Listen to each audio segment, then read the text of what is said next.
Testing, testing. Yeah. Am I on too? Good. Yeah, that's for you, hon.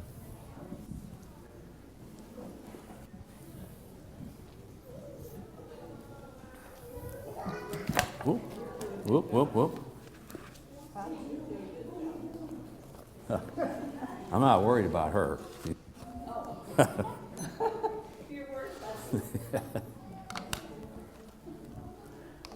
Well, good morning, everyone. Thanks for coming. I appreciate you giving us the opportunity for my wife Claudia and I to share the things that we have learned over our 52 years of marriage. It's been a long road.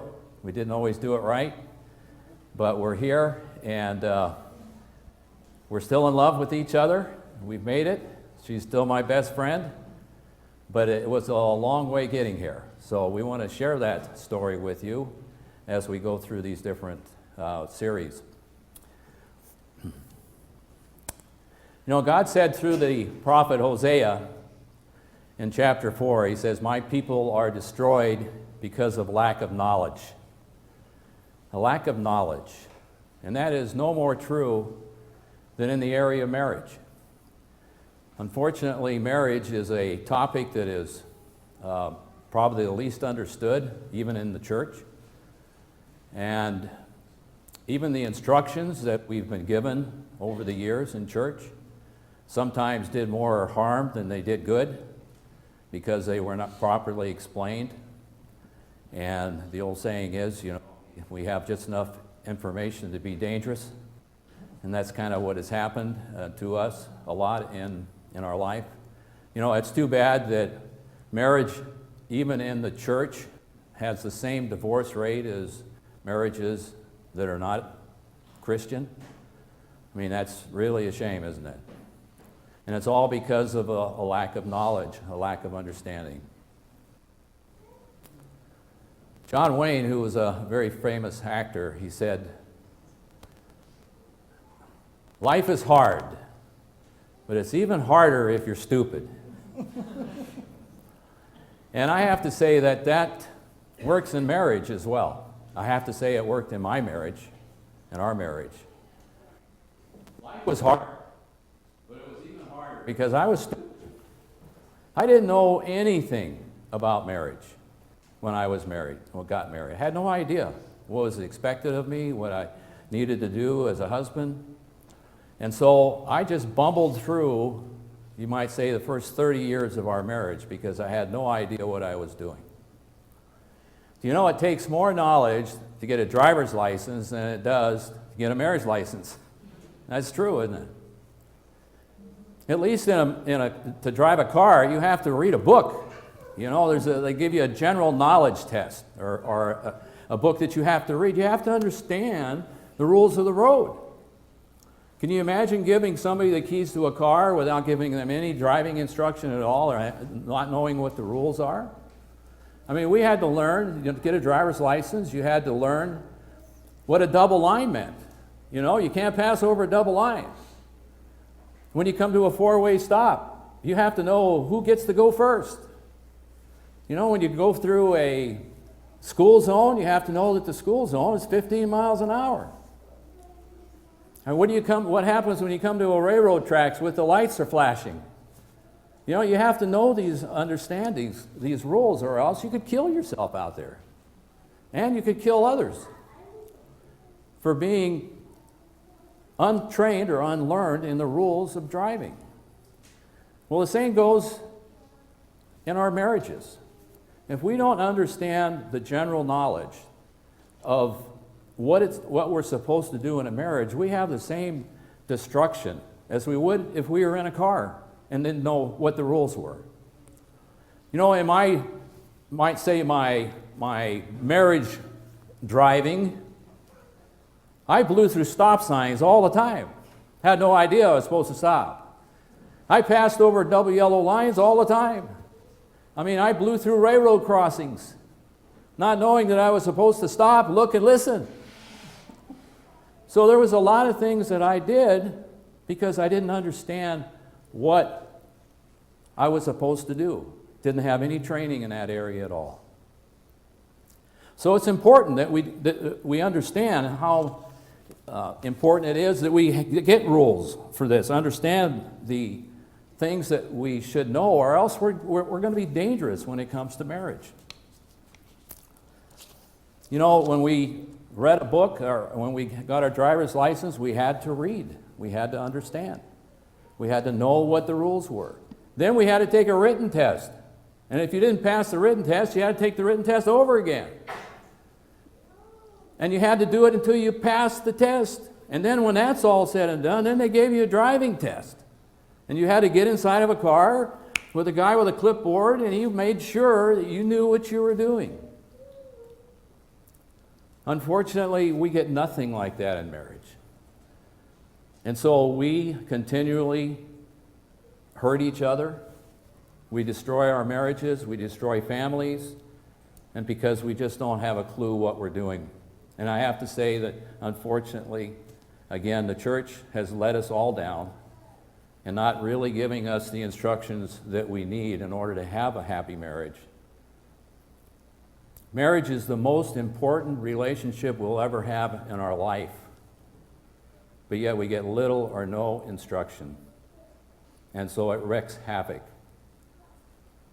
So Claudia and I we're going to show you over the next several sessions the things that we learned that really helped us, that salvaged our marriage. Because we're going to share our stories here in a moment. I'll go first, and then Claudia will share her story. But I want you to see that we're no different than anybody else out here. We weren't born with any knowledge about marriage. We had to learn just like you do. Somebody gave us the keys to marriage with no instruction and said, hey, go work it out. Well, that didn't work very well. So we had to learn, and we caused a lot of pain with each other because of lack of knowledge. Well, let me share with you my story first, and then we'll let Claudia share her story, and then we'll kind of take it from there. On my 20th birthday, my friends got together and threw me a birthday party. And they invited a bunch of people that some of them I didn't even know. Claudia was one of those. She came walking in with a friend of hers. And the moment she walked through the door, I knew there was something different about her. I mean, she was dressed impeccably. I mean, she wore black patent high heels. I mean, that in my circle of friends, nobody wore high heels, you know, they were tennis shoes. And she was so perfectly dressed. She knew color coordinated. And as she walked in, she had an air about her that just struck my attention right away. And I thought, wow, this is something. Who's this? So she walks in, and throughout the evening, I kind of had my eye on her because she was different than the other girls that I had noticed. And so I was kind of checking her out, you know. I'm talking to my friends, and I look over, and I'm looking at her high heels. I thought, oh, that's pretty cool. And I go up a little higher, and I'm looking at her legs. Those are nice legs, pretty nice legs. And then I went up a little higher, and I noticed the skirt she was wearing, it just fit her perfectly in places that needed to fit.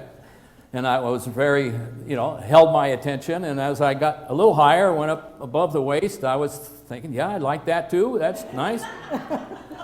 But I got so caught up in my little world I was in right at the moment. As I got to her eyes, I noticed her looking at me. And I thought, oh! I turned around real quickly because I thought, man, she caught me red-handed checking her out. Oh, so embarrassed me. So I turned around and I thought, oh, what am I going to do? But as the evening wore on, I noticed that she was kind of looking at me too. And I thought, well, this is interesting. I don't know what she sees in me, but she's looking at me too. And so as the evening went on a little bit longer, there was a slow dance that came on, and Claudia came over from the other side of the room, and she came up to me, and she says, would you like to dance with me? And I said, yeah, okay. So we're dancing, and after the dance was over, she backs up a little bit, and she looks right at me, And she says, "Happy birthday." And she leaned in and she kissed me right on the lips. And it was like a lightning bolt had struck me. I mean, I just felt it all the way through. It was like sparks had flown. And so from that point on, I was so smitten with her because there was a chemistry there that just was instant from the start. And so we talked a little bit after that, and then the next day I decided, well, I got the nerve up, I'm going to call her and ask her if she'd like to go out with me. So I did, and she said, yeah, she'd go out. So I went to her house, picked her up, and she came to the door dressed again like, wow. And I could smell her perfume, and it was like, this woman is amazing. I put her in the car, and we drove to the restaurant, and I'm talking to her. And I get out of the car, and I'm talking, and I notice she's not answering. So I turn around, and she's still sitting in the car, looking at me. So I thought, okay, whoa. So I thought, okay, I got to go back and get her car door. So I opened her car door, and she says, "Thank you for being a gentleman and opening the car for me." Well, right then and there, I knew this was going to be a whole different deal with her. She set the standard right from day one, and I have to say, 52 years later, I'm still opening the door for her. So we went out a lot. We enjoyed talking. I mean, this woman who, see, I was Joe Sixpack. You have to understand. I was a high school dropout. I was driving a truck. I really was unschooled in anything of any kind of class at all. And when I met her, she was into all kinds of the arts and civic things that were going. She knew what was on the news. I mean, she could talk about the war in Vietnam and what was happening and why we shouldn't be there. She was talking about the black civil rights things that was going on. I had no idea any of this was going on, but she was the one that would talk to me about it. And we'd spend hours, her talking and me listening and trying to act intelligent when she would ask me a question, and I would respond a little bit because I wanted to impress her. And so her and I, we would spend days, consecutive days going out and going to art galleries and going to dinner, and she even took me to foreign films. It's like foreign films. I never heard of a foreign film before. That's where there's no English speaking, it's all subtitles.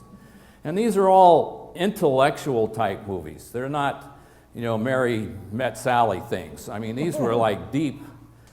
And so afterwards, she liked to go to the coffee shop and talk about these deep movies. And she would say, "Didn't you just like the symbolism in that movie, how he did that?" And I had to do a lot of tap dancing. I had no idea what she was talking about. But I would ask her, "Well, yeah, that was very interesting. What was your opinion?" And so she would tell me what she thought, and then I just kind of voiced off of her. And so she didn't know how, that I didn't have a clue what she was talking about, but she was accepting it. And I thought, man, she's buying into this. I'm good to go for another date. So anyway, we dated for about a year that way, and I just couldn't help not being with her. I wanted to be with her all the time. She just was just an amazing person, somebody that I never dreamed that she would be even attracted to me. I mean, what did I have to offer? I had nothing. Well, I had a sports car with chrome wheels on it, but that was it. I mean, I didn't really have anything else. But she was attracted, and so she wanted to be with me. And I just thought this was the greatest thing, because she was way out of my league as far as I was concerned. But she was attracted to me, and I was to her. And so we continued to date, and we did this for about a year. And then one day I just got the nerve up to ask her if she would marry me. And when she said, yeah, she would. I mean, it was the happiest day of my life. I thought, man, I can't believe that this woman, this amazing woman, wants to live with me the rest of my life. So we got married. And things went real well for about 4 or 5 years. A couple of kids came along in the middle of that. I had no idea there was a problem in our marriage at all. Until one day, she said to me, "I wish you were a little more Well, being a guy, I have no idea what that means.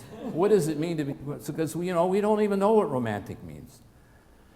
Well, she says, you used to be romantic when we were dating. Why are you not romantic now? Well, I didn't even know I was romantic when we were dating. I couldn't relate to that word. So she would say, well, I'd just like you to see if you could be more romantic. So I thought, well, okay. So I tried bringing her home flowers to see if that would help. Well, a year or two goes by, and she comes to me again. I just wish you would be more romantic. And I'd seen some of the magazines she had been reading, the girl magazines, the ones that say there's little articles in there that says put a little spark back in your life and your marriage, And so I thought, well, see, here's the problem. And I told her, I says, here's your problem. You have some false expectations about married life. You're thinking, you're reading something that is really not reality. And I said, you're just getting yourself all worked up on these things. You got to just stop reading. In fact, I told her, stop reading these kind of articles because you're just messing with our happy little life we have going here. Well, it didn't change. She still harped on me. And I got to the point where it started making me angry because I didn't know what I was doing that she wanted me to do. I mean, I was doing what I thought as a man I was doing to love her, was to work hard, bring the money home, and provide the best life I could for her and the kids. And yet she still wasn't happy. And then she, a few years later on, then she says, I just don't feel loved by you. And I'm pulling I said, what are you talking about? I can't work any harder than I'm doing. I can't bring it. I'm making all the money I can make. What do you mean? She says, I don't care about all that stuff. I just want to feel like you love me. And I had no idea what she was talking about. Clueless. And the more she harped on me, the more angry I became because, I'm a fixer. Most men are fixers. We like to fix things. She was broken. And I couldn't fix her. I didn't know how to fix her. I didn't know anything about it. I could fix my car. I could fix the lawnmower. But I couldn't fix her because I was so ignorant and untrained and unknowledgeable about what I was supposed to be as a husband that I was neglecting her to the point where she was feeling absolutely miserable. Well, things didn't get any better. As the years rolled by, finally the kids left the house, and we were here alone, just the two of us. After 30 years, or actually 25 years of marriage or so, the kids left. And it's just her and I. I used to depend a lot on the kids taking up all the air in the room, talking, laughing, carrying on conversation. I just got to sit back and let it happen. I didn't have to get involved. But now that they're gone, it was just her and I. And we sat across the dinner table there one night, and she looked at me and she says, I don't think I'm ever going to laugh again now that the kids are gone. And I thought, well, how am I going to make her laugh? What do I got? I got to come home with jokes? What? I wasn't getting what was going on. And then she asked me, well, is there anything you'd like to talk about tonight? And I said, I got nothing, got nothing. I worked all day, I'm tired, I'm home, I just want to eat, watch a little TV, and go to bed. There's nothing else for me to do. And she looked at me and she says, you know what? You're a boring person. You are really boring. And it was like a slap. I thought, holy cow, am I really a boring person? Well, yeah, to be truthful, I was. I was very lazy when it came to communicating and talking and trying to bring up a subject that we could talk about. I didn't do it. And so, yeah, I was boring. So I told myself, well, okay, I got to try to bring something home every night so we can have something to talk about. Well, things gradually lumped along here, still not very happy. And then she got to the point where she was so miserable that I couldn't hardly live with her anymore. She would complain and complain and complain about me. And I thought, this is not the way to live. This is not the way to live. I can't live with her being so miserable. She's so miserable, she's making me miserable, and I didn't know how to fix her. So I got to the point one day when I told her, if you don't change, if you don't start appreciating who I am as your husband and all the work I do around here and to providing so abundantly, if you don't change your attitude about me, and I think maybe we should separate, we need a divorce. And I actually fantasized about that, what it would be like not to live with a woman, a brawling woman, as the Bible says. It's better to live in one corner of the house than with a brawling woman. Well, I had one here. And I didn't understand why. I didn't understand why she got so miserable. And I had to I realized and understand the reason we were so miserable is because I was ignorant. I had no idea what was required of me as a husband. And I had to learn that. I had to actually go somewhere where I could learn how to be a Christ-like husband to my wife, because I wasn't getting it where I was at. I had to go outside to get that information. So things have changed, and we're going to share those stories with you as time goes on, these tools that we learned that actually transformed our marriage and really made it what God really wants a marriage to be like. God says it's a good thing to find a wife. I thought, well, what is God thinking? This is not such a good thing here. God did not make marriage so we could be miserable. He wants us to be happy. He wants to have a fulfilled life where we can enjoy each other. But because of ignorance, my ignorance as a husband, I nearly destroyed our marriage. And thankfully, God plucked me out of there at the right time and gave me the instruction that I needed to be able to fix things. But it was nip and tuck. I'm telling you, we came that close to separating, divorcing because of that. Okay, I'm going to let Claudia tell her side. Is this on? Let's see. Test? Hello? No? Is it? Hello? Yeah. Yeah, I just got to speak with a low voice. Well, I'm not going to go over everything he just said. I always find that when I do this part of the coaching that we do, I find it hard for me because I have to go back 20 or so years ago and find that girl that I was, because I'm not her anymore. I've changed. God changed me. God changed our relationship. And so what he says is true. We're all the same. We're just in varying degrees of sameness here.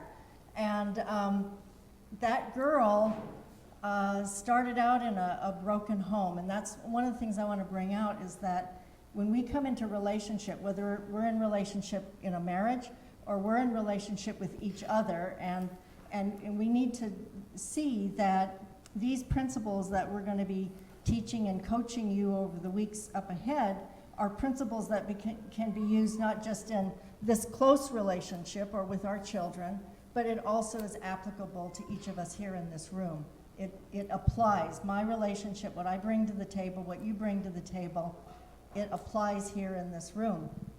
And that was one of the things that I learned over the last 20 years. Each of us carries a garbage bag. We are imprinted from the time we are born in our family of origin. People that are in our lives, we're imprinted, and Satan knows how to imprint us with negative things.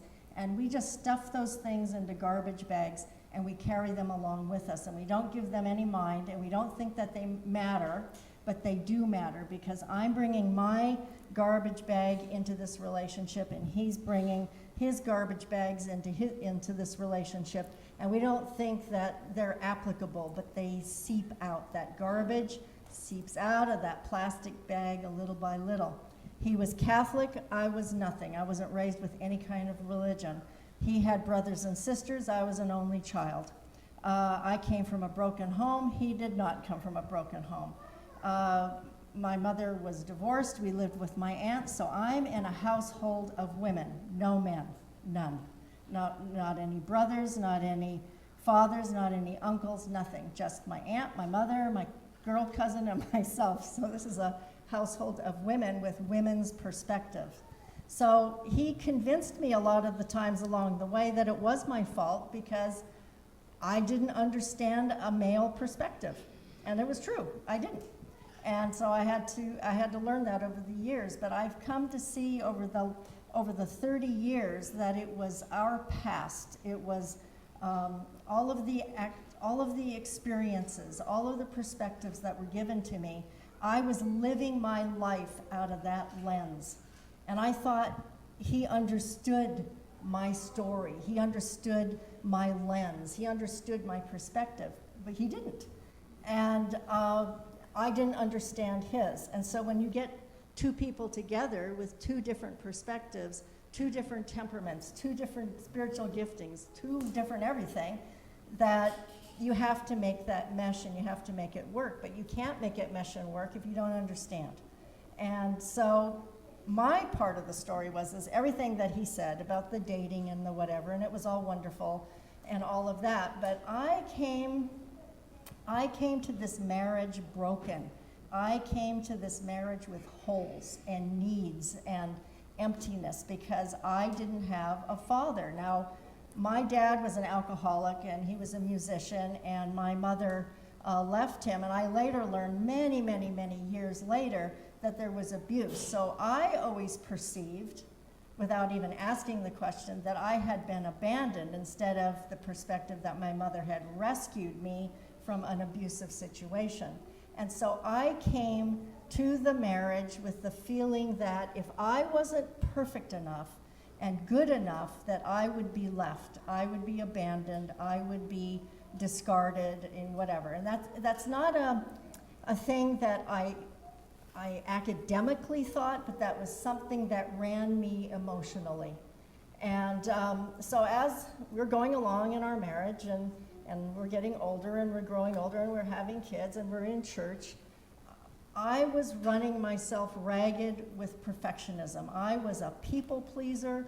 I was a perfectionist. I used to, I can't believe this anymore, but I used to wax the linoleum floor. Most of you wouldn't know what linoleum is, but I used to wax the linoleum kitchen floor every week. And then at the end of the month, it was so yellow from the wax that I'd have to now strip that whole floor. And I just thought that in order to get love from him, in order to get value and acceptance and approval, if I could just be perfect enough and good enough and right enough. And he used to think that I always wanted to be right, like, well, I'm just right. And I couldn't ever explain to him that if you were wrong, bad things happened. So I strove for rightness. But all my rightness and all my perfectionism was not gaining me the things that I needed to heal my soul, to heal my heart, to fill up those empty spaces. And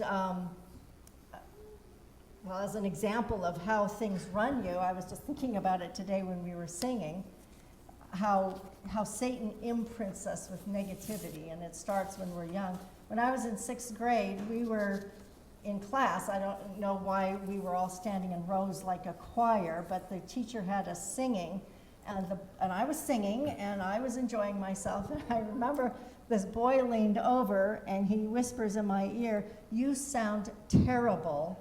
You sing horrible."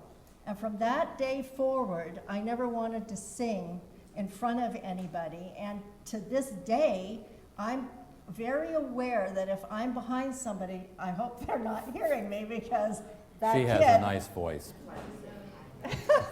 Yes. that kid made me believe I couldn't sing. And so that's the type of thing we carry. I mean, that's just one little physical minor thing. We carry lots of stuff in our life based on things that people have told us, whether you're Wayne's father made him feel like a loser, and he went to Catholic school, so he had nuns, and you'll hear these stories along our journey, but he had nuns that would slam his head up against the blackboard. And I didn't realize that through our marriage, when I would say something or what he perceived was complaining, and it wasn't. I wasn't complaining. I was seeking to be loved. I needed to be loved, I needed to be valued, and I knew that all the physical stuff I was doing wasn't getting me anywhere. But he would perceive me as as his father, like I was his father, or I was, what is her name, Sister Mary Ellen Grace, or whatever the lady was that was slamming his head up against the blackboard. Calling me stupid in front of the whole class, yeah. Right. And so he always felt like he was stupid when I was doing the complaining. So this is some of the things that we learned in our journey, but I said, well, what gives us the right to stand up here and talk about marriage? And then I said, well, we're old, for one, and we've been married 52 years, and we've been in the pits and the dump, and God rescued us and brought us out on a journey over the last 20 years, and it restored our relationship, and we want to be able to share that with you. But everything that he said was true about how we started out, and then the mid part of our relationship, I was getting sicker. I literally starved myself to death. If I could just be thin enough, then I would be approved. And I had anorexia before they even put a label on anorexia.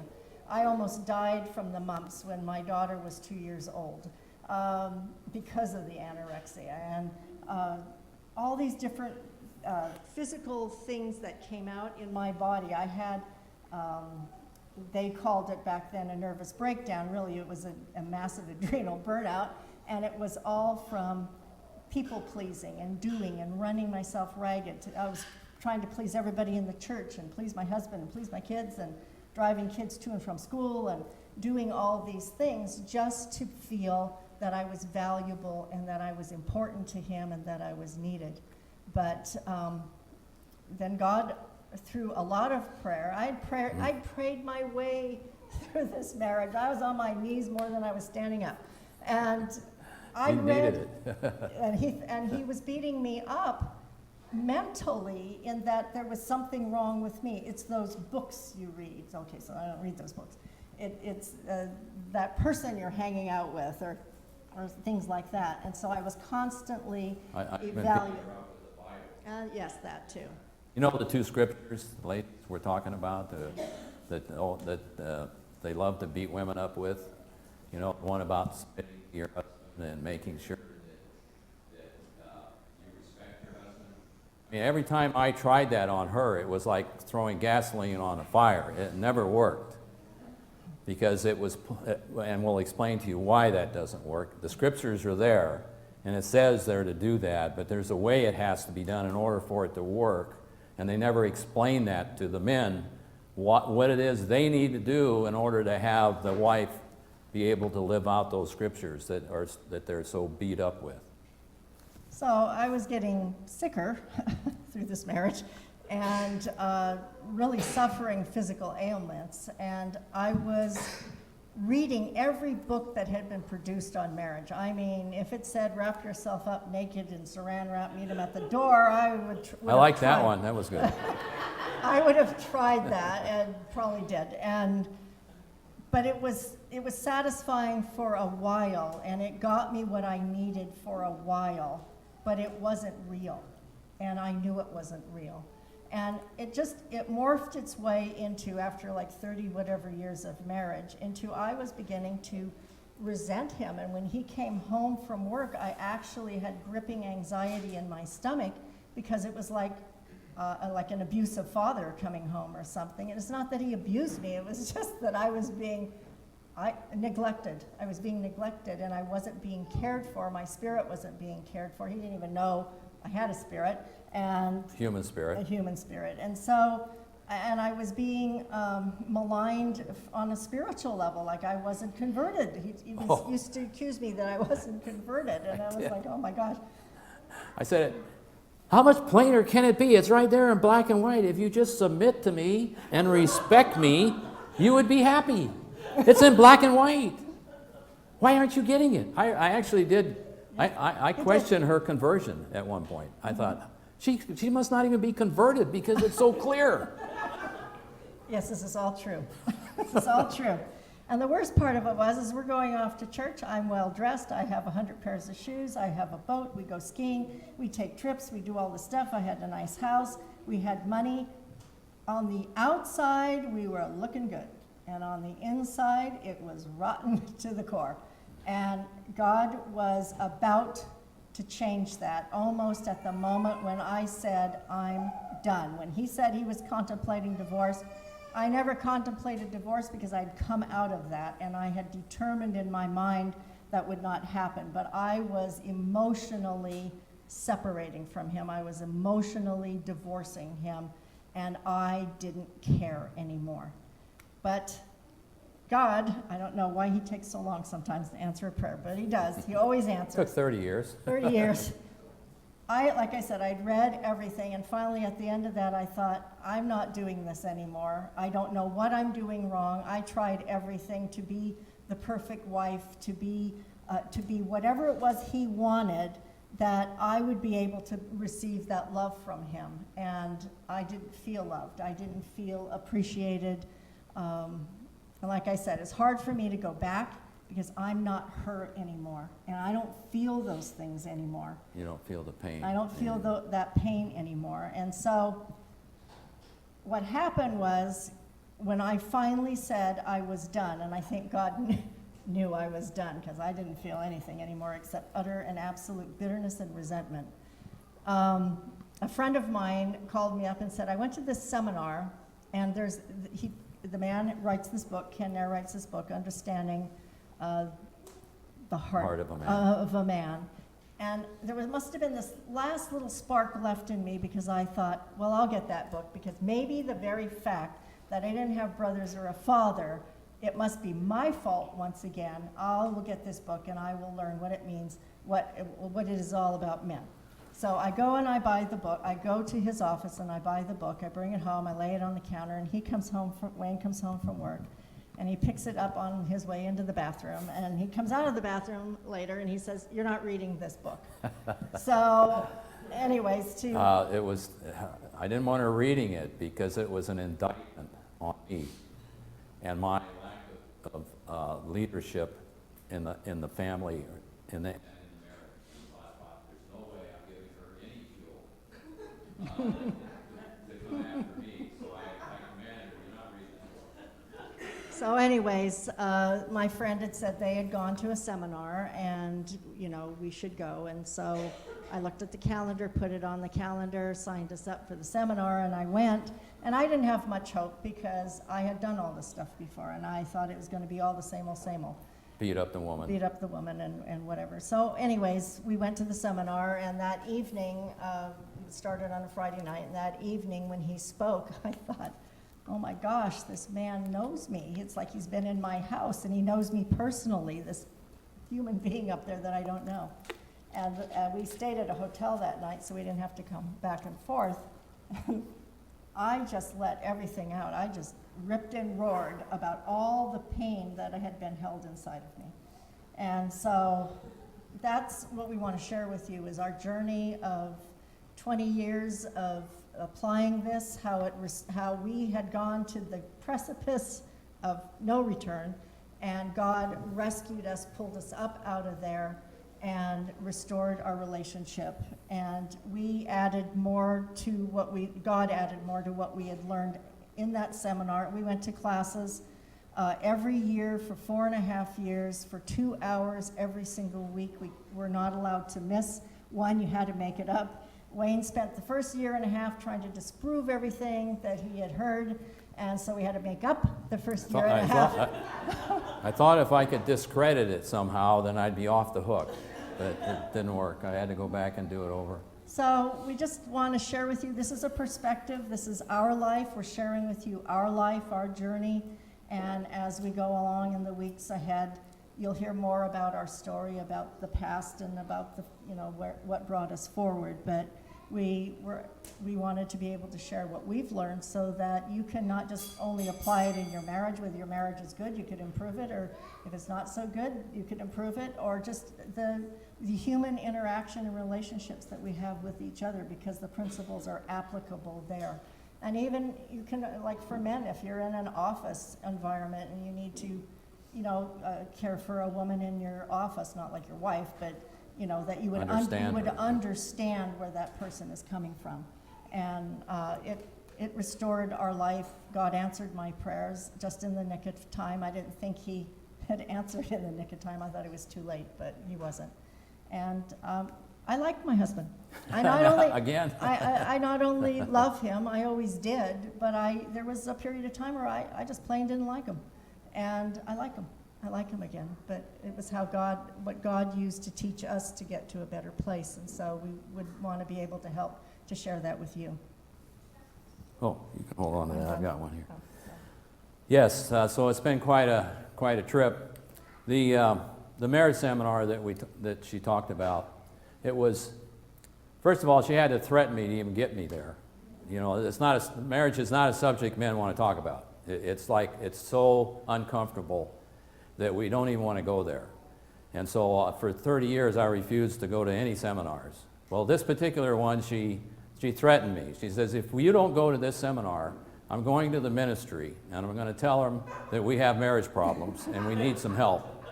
And I thought, oh my, you can't do that. You destroy my whole image that I have with the ministry. And so, to protect my pride and not let that be exposed, I agreed to go to this seminar with her. Well, when I found out it was like 3 days of seminar, it wasn't, an hour deal. Like, what's there to learn about marriage that would take 3 days? I couldn't imagine that it would be that long, but I decided to go, and I have to say that when I heard it explained to me from the point of view of a Christ-like man and his responsibilities he has to God for the condition of his marriage, not the wife. God put the man as the head, so he's the responsible one. When that was explained to me, and he proceeded to go through what is necessary for a Christ-like man, a Christ-like husband, to care and love for his wife, and what that entails, I was totally blown away. I was so embarrassed because of what I didn't know that I could hardly look my wife in the face after that.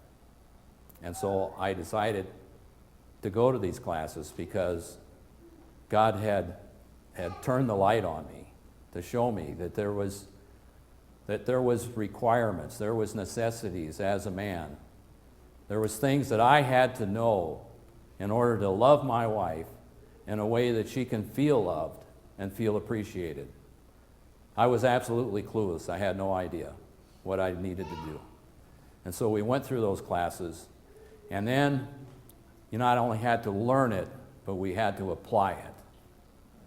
And that was the hard part, applying. It's one thing to hear something, what you're supposed to do. It's another thing to apply it. And I'm telling you, guys, this was the hardest thing I've ever done in my life, was to apply the things that I had learned, the things that were required of me by God. But the result is totally amazing. It so changed our life. And now as we're getting kind of old here, we've taught this for a lot of years. We've been doing marriage coaching now for 15 years. And we've helped a lot of people, but we're getting old. We're kind of long in the tooth here. So what we're doing is we're looking for some guys and wives here who are willing to learn what we have learned and apply it in your own marriage. Not just learn it, but apply it and see the difference that it will make in your marriage. And then after a period of time, begin to teach others. Teach others, because this information that we're going to be sharing with you is incredible. The understanding that you will learn is so incredible that you'll wonder why it was never ever taught to you. And I believe that this information is even going to be taught in God's kingdom. I think it's that important. So we're in training right now. That's what we're doing right here. We're in training for positions in God's kingdom when he sets up it on the earth here. And our job is going to be teaching other people how to live. And marriage being one of the most important things on God's agenda, because family and marriage is so important that we're going to be teaching others how to live. So I want to encourage you guys to listen intently, apply what you learn, and you're going to see a difference. Now, you're not going to see it right away. You're not going to see it right away. It's going to get worse before it gets better, I'll tell you that. Okay? It will get worse before it gets better. Because when your wife realizes she has now an opportunity for a husband to learn and to understand the things that she cares about, she's been holding on to a lot of stuff. Stuff you had no idea she's even holding on to. Well, I had locked my heart away, and when we were in classes and they began to stir what I call pond sludge, you know, when you see these movies where you're in the jungle and here's this green crusty stuff over a lagoon or whatever, and somebody throws something in there and it like cracks. And I felt like that was my heart, that was my insides, and that when they started teaching things and they were starting to stir that pond sludge, and it wasn't a pretty thing at all, and I had a cold heart, and so God was beginning to warm my heart up, because I thought, well, you know, sounds all good, but is this going to be another 2-year stint that it works for 2 years and then it doesn't, you know? So. Okay, yeah, we're at 45 minutes, and that's kind of our time limit for each session. Yeah, it's, you know, when we first gave this, or several times, we've had all day to present this, 5 and 6 hours, so all at one time. So we have to break this up into segments, unfortunately. So next time we're going to bring even more information, or actually get into the actual tools that you can start applying that will help change your life. I just want to send out a little heads up to the men out there right now. And I really want to thank you for being here. I mean, you had to be courageous to even show up today. I know that, because I went through it myself. But I just want to give you a heads up that we're going to get into some things in our classes here that are going to stir some things in your wife that she's been holding on to for a long time. But it's an opportunity for you to heal the damage that's been done and to make her feel cared for and loved again. But in the meantime, she's going to want to share some things that she's been holding on to. And so what I want to encourage the men right now is that if you go home today and your wife unloads on you, do not defend yourself. Wrong thing to do. Don't defend yourself. You want to say to her, honey, I realize I probably don't know a lot about marriage, but I want to learn, and I'm going to hear and I'm going to learn what Wayne and Claudia are teaching, because I want to repair our marriage. I want to repair our relationship. That's all you need to say. Don't say anything more, okay? Because it'll just heap coals on your head. So a little heads up, because I tried that with her, you know, tried to justify myself after the seminar, and it didn't go well, okay? So just remember that. Just be patient with your wife. Say, you know what, I'm here to learn, and I want to be a Christ-like husband to you, and I want to apply what I'm learning so that our marriage can be what God wants it to be, so our children can see a marriage that is honorable in God's eyes and not shameful. So, kind of a heads up, guys, okay? But next time we're gonna go into something that's so important, you're not going to want to miss it, because if you don't get the thing that we're bringing next time, you won't get anything else that we're going to put on top of it. So be here if you can. Okay, now we don't have time to go into that. We're going to have to wait because of the time. She's anxious to get into it, but we're going to have to wait. It's a reminder. This Yeah. is just a reminder. Yeah. We're going to go into it. The thought just occurred to me that I should tell you that we're going to go into Ephesians 5, verse 25 next time to see what it means when God says that a husband is to love his wife as Christ loved the church and gave himself for it. We do not, as guys, really get the depth of what that statement is talking about, and we're going to go into that, okay? All right, we got a few minutes here for some questions or comments. Anybody want to throw in something? Was that a hand? I was wondering if you ever recorded any of your sessions or something. I know that we're going to come through class and that we share. Yes. Originally. Repeat the question. Okay, she asked if we had ever put this on audio before. I said we did years ago, 15 years ago, and we've sent the tapes out all over, on several hundreds of tapes gone out. And but I'd like the chance to do this again and kind of polish it up a little more, because it always gets better as you get older. You know, you have more things to contribute. So that's why we're doing this. We want it on video so people can go on and check it out in the years to come. Yes? I'm glad, Wayne, you're going to be bringing this to us. I can tell you, just from my own perspective, you know, when God called me into His house years ago, I found myself with a family. I had no clue how to take care of them. And I found myself into a church that wasn't helping me. You know, you follow me? Yeah, let me get you on Tape here.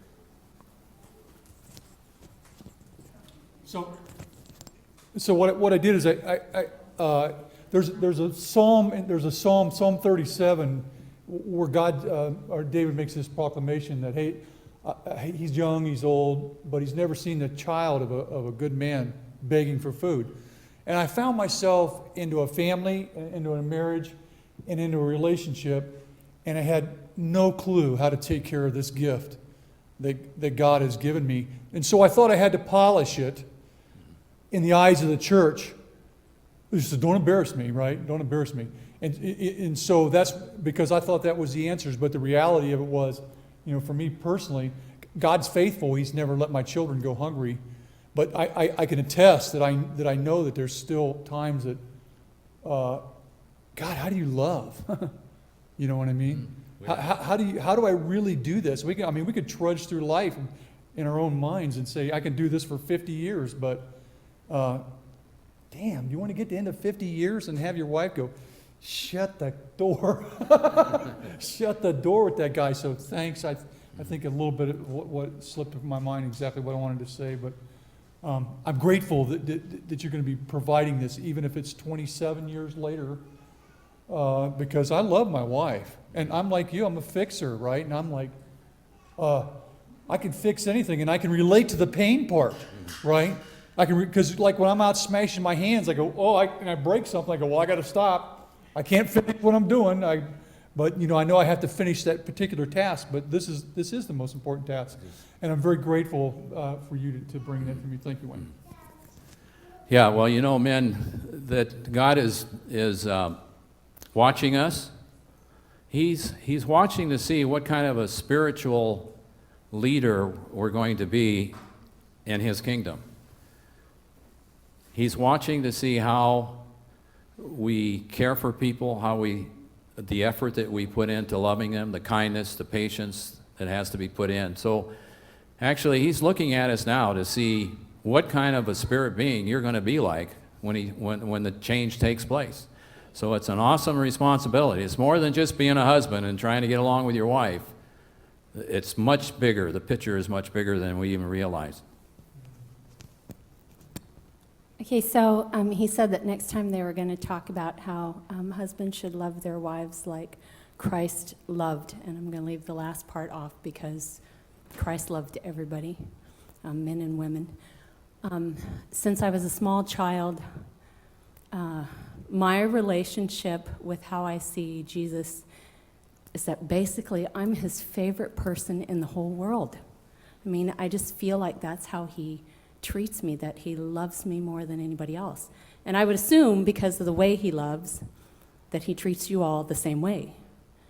And in saying that, as a wife, I don't think any woman would ever leave a man where she felt like he cherished her, because there are times that you definitely feel your spouse loves you. And if you've read that book, The 5 Love Languages, where you can figure out, you know, when my husband does this or when my wife does this, they're showing me that they love me. And whether or not that's my love language, I can recognize that he's showing me or she's showing me that they love me. But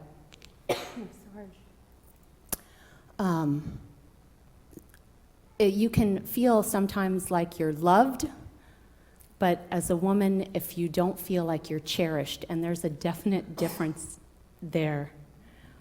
But a woman that feels cherished, I don't think would ever leave a man. She could forgive anything that he did. Very well spoken.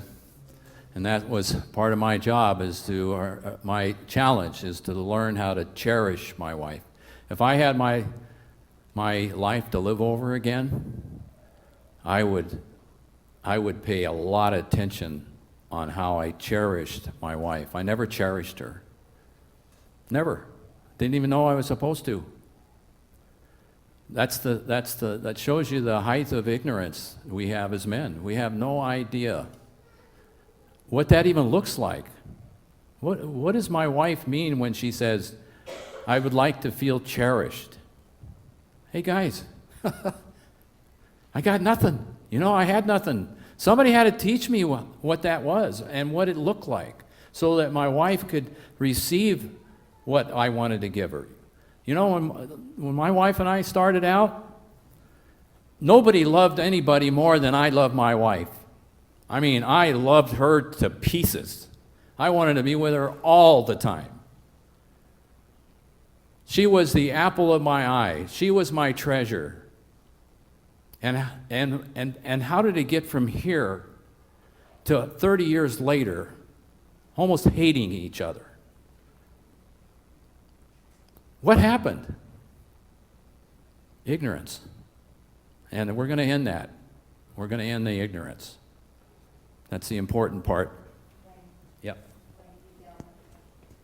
You know, I love what you said about when he came up with the statement. When he came up with the statement about the children, you know, I said, and David, I think in one of the Psalms, he said, I've never seen a righteous man forsaken or his children beg for bread. And then I look over my life, and I have been blessed. And my marriage, yes, I've definitely been blessed in the marriage because I have a good wife. But I spend most of my years, especially my younger years and the years that I was gotten married, we had 2 children. I went to school at night school, full time. Very few, I had to get special permission to do that. And work, I not 40 hours a week because I had to do overtime. And God blessed me. Oh, did he bless me. And I would tell my wife, you know, at times, I said, you see what all I had to do? I said, here, I'm going to school full time, and I went to, and this was night school, and then I went working full time. She says, I work too. But you see, I found that over the years, you can grow separately and do things your way. And I said, look how you live. And I said, we live good. And we do. And God blessed me, even in my retirement. And when I look, but sometime my wife said, you've forsaken me, you've forgotten, you've done all of this, you go and do. I said, yes. I said, the job sent me here, the job would do that. And I was a scoundrel. I use a job as a lot of things as an excuse.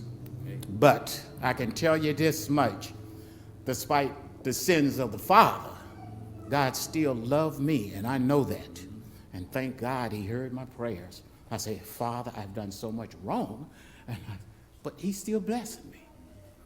And I just remember one thing they said, if you really truly believe in him and you try hard, he looks at the heart, and he can tell the heart of a man, and he can also tell the heart of a woman.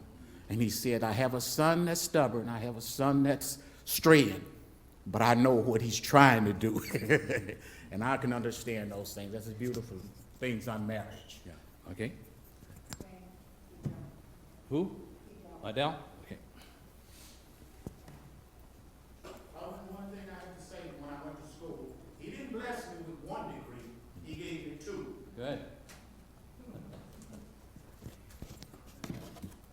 Claudia gave me a book to get back to her. I know she needs it back to give to somebody else. But it's called A Mighty Warrior. And it describes the verse, "Who can find a virtuous woman, for her price is far above rubies? The heart of her husband does safely trust in her, so that he shall have no need of spoil." The word virtuous, as the book points out, has changed tremendously through the centuries. Virtuous doesn't mean pious or without blemish in your sexual life or whatever. It means basically a strong, and I think she used the word before, warrior. And we are, if you're lucky enough to still have your mate, the warrior that stands beside your husband fighting. My second husband said something to me that came back to me when I read this. And I couldn't understand why he picked me. To me, he was the perfect person, and I wasn't the perfect person. Keith knew him, and he was a very good man. But I couldn't understand why he picked me. And this book and what he said to me kind of told me that. He was a Louis L'Amour reader, and he read, I think, every book the man wrote. And he said he'd never been married before, and he was 29 or 30. And he says, "You're the person I want to go down the river with." And what he meant by that is during the 1700s, your wife was somebody who eked out a living with you in the wilderness. He didn't want the perfect woman who was dressed elegantly, and he needed a strong woman who was there to fight with you. And that's what it takes for a marriage, for you both to be together. Very good. Anybody else? Last chance? Okay. Well, thank you so much for coming, everybody, and we'll see you next Sabbath, and we'll get into the nuts and bolts of this operation, okay? All right, bye-bye.